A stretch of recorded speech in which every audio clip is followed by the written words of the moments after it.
Le 20 décembre 2021, le président Joseph Kabila se porte bien, comme vous pouvez le remarquer.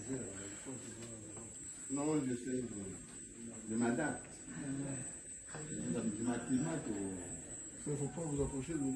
Le commandant suprême de FARDC et de la PNC, plus que déterminé à pacifier la province de l'Ituri face à la persistance de groupes armés dans cette région pour renforcer leurs capacités opérationnelles et professionnelles avant leur déploiement sur le terrain. Plus de 2 escadrons de la police récemment envoyés en Ituri ont bénéficié d'une formation de 3 semaines sur des notions liées au droit international humanitaire, aux droits de l'homme et à l'éthique et déontologie de la PNC. Une formation assurée par les instructeurs de la PNC, FARDC, ainsi que de la MONUSCO, avec l'appui du gouvernement provincial de l'Ituri. Occasion pour le commissaire provincial de la PNC en Ituri, le commissaire divisionnaire adjoint Seguin Sengelo Kiyu, de définir les missions de ces éléments de l'ordre. Avec comme objectif renforcer la capacité professionnelle de ce contingent avant son déploiement dans les territoires de Djougou et Irum. Vous qui avez choisi de servir la nation sous le drapeau, il y a lieu de vous exhorter au sens du patriotisme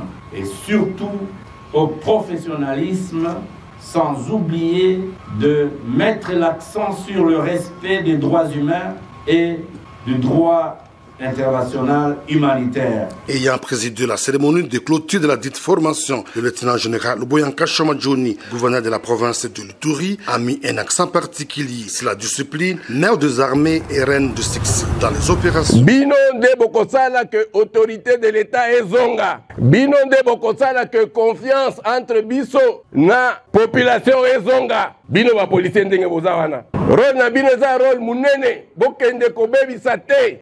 Bosali yango na discipline. Discipline wana tolingi et continuer ti na ba place au bokende. Ba policier na ba soda eza bato ba fanda ka place mon côté. Après les allocutions, place aux exercices sur le maintien de rétablissement de l'ordre public ainsi que sur la gestion technique de la police lors d'une intervention.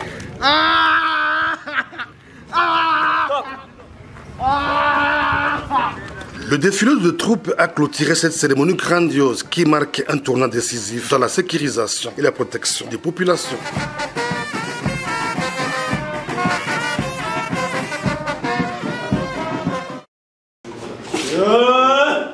Condamné par le premier juge à des différentes peines en fonction de chef d'inculpation, 8 officiers des FARDC avaient interjecté appel auprès de la haute cour militaire, espérant voir leur sentence levée. En chambre foraine à Bunia, cette haute juridiction a rendu son arrêt sur 5 dossiers lui soumis pour examen. Ainsi, Major Sagwa, condamné à 5 ans de prison pour violation de consigne, a vu sa peine être commuée à 2 ans. Par contre, le lieutenant Kibonge, poursuivi pour meurtre, a écopé de la peine capitale et renvoyé définitivement de l'armée. De l'affliction pour les uns et joie débordante pour le colonel Landou Matondo, acquitté et lavé le chef d'accusation retenu contre lui.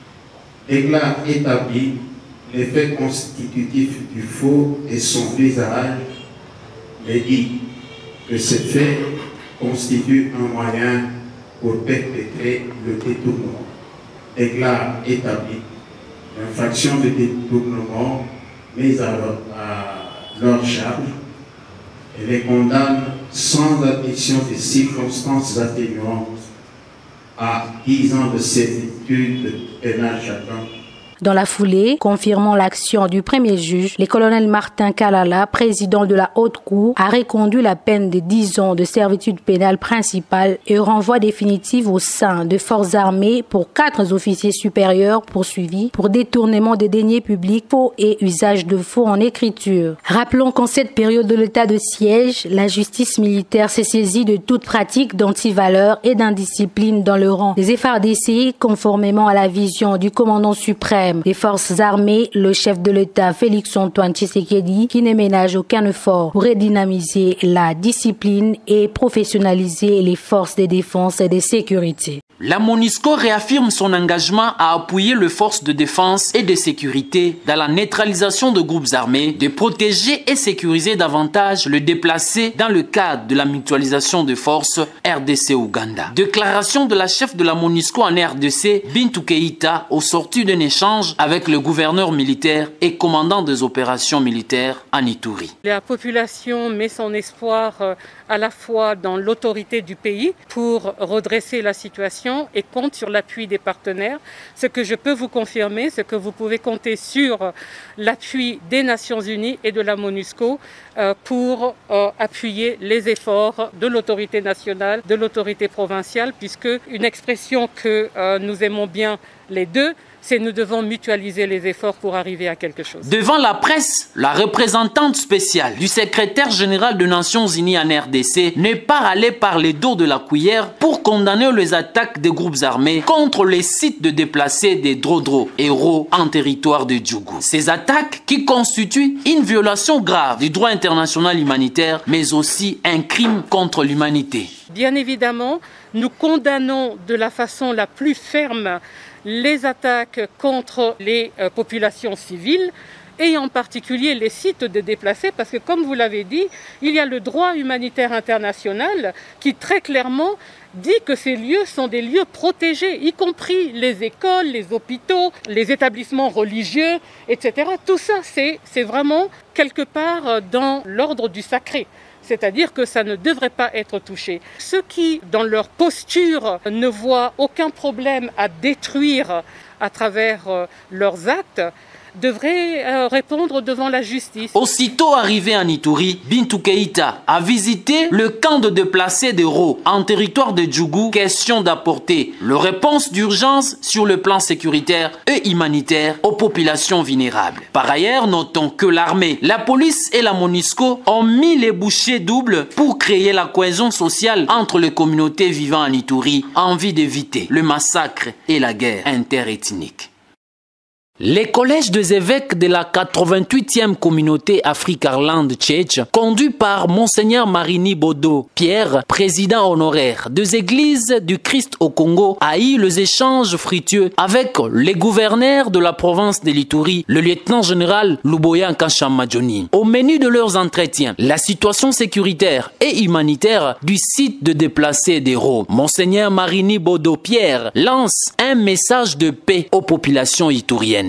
Nous sommes venus ici pour nous rencontrer et voir l'état des lieux. Alors c'est comme ça que nous avons dit non, il faut d'abord arriver chez le gouverneur pour nous donner la matière qui fera l'objet de notre ordre du jour et pour que nous puissions en parler. Parce que parfois la presse dépasse la réalité, mais la situation locale est différente parfois. Pour pacifier totalement la province et espérer au développement de l'Ituri à la hauteur de ses richesses, l'homme de Dieu exhorte les confessions religieuses ainsi que le fidèle à travailler pour transformer le cœur dur. La matière principale, c'est que l'Ituri a besoin de la paix. Comment y arriver, ça c'est l'autre manière de le faire. Parce que vous voyez, nous sommes en difficulté ici. Pas de développement, les gens sont en train de fuir ici et là. Et si nous avons la paix, nous l'obtenons. Et je crois que nous pouvons nourrir une bonne partie de la province, pourquoi pas le pays. Parce que nous avons toutes les richesses nécessaires. Ici, quand vous circulez à gauche, à droite, vous voyez, multiforme. Nous sommes gâtés par Dieu. Avec l'Ituri, on peut créer la classe moyenne. La classe moyenne quitte la pauvreté, mais il n'est pas encore riche, mais il monte. Dans la même veine, le gouverneur militaire de l'Ituri, le lieutenant-général Luboya Nkanshamadjoni, sollicite l'accompagnement de toutes les couches sociales de l'Ituri aux actions des forces armées pour le retour de la paix sur l'ensemble de la province. D'un côté, le FARDC mate les groupes armés sur les lignes de front et de l'autre, la justice militaire vient en appui pour que tous les auteurs et commanditaires de violence en Ituri subissent la rigueur de la loi pendant l'état de siège, poursuivi pour participation à un mouvement insurrectionnel, mais aussi pour faux et usage de faux. John Tibasima comparaît depuis le week-end dernier devant le tribunal militaire garnison de l'Ituri à Bounian. Selon les ministères publics, le prévenu détiendrait de fausses pièces d'identité qu'il aurait produit à partir de l'un de ses téléphones dans l'objectif de tromper les services spécialisés pour entrer frauduleusement en République démocratique du Congo afin de déstabiliser le pouvoir. L'organe accusateur a également soutenu que le prévenu s'identifiant comme le secrétaire général en charge des affaires extérieures de la formation politique Parti pour l'unité et la sauvegarde de l'intégrité du Congo aurait fui le pays pour s'installer au Canada du fait qu'il aurait commis plusieurs crimes en Ituri, a tenté en vain de cacher son identité. Parlant de la seconde prévention liée à un mouvement insurrectionnel, le ministère public a révélé au tribunal militaire qui John Tibasima serait d'une part le fondateur de la coalition de groupes armés de l'Ituri et de l'autre le chef de la branche politique d'un mouvement politico-militaire dénommé Union nationale pour le changement intégral avec l'intention de déstabiliser l'Ituri. Au mois d'octobre dernier, John Tibasima a été arrêté par les services de défense et de sécurité à Bounian avec plusieurs cartes d'identité. Sa tentative de corrompre les forces de l'ordre avec un montant de $3,000 américains pour le relâcher n'avait pas abouti. Signalé qu'au cours de la même audience consacrée à l'identification du prévenu et des griefs mis à sa charge, le tribunal militaire garnison de l'Ituri à Bounian a pris en délibéré la requête de libération provisoire du prévenu Lik Malembe pour raison de santé. Cet acteur politique est poursuivi par la même juridiction pour propagation de faux bruits. Tout ce qui est arrivé par la suite, le rendez-vous, bon, j'ai perdu de vue de lui dire que non, écoutez, ne viens pas parce que les gens me disent que le général ne va pas venir. Non, je ne me suis pas rappelé. Bien, on vous annonce quand même par les majors du Lambouké, Tchébéa et à l'inspection générale. Vous savez que c'est vous qui avez fixé ces rendez-vous. Mais pourquoi vous quittez l'inspection générale de la police sans les voir et le dire personnellement, mais pourquoi vous arrivez alors que vous êtes appelé tout à l'heure pour vous dire que l'inspecteur ne sera pas oublié?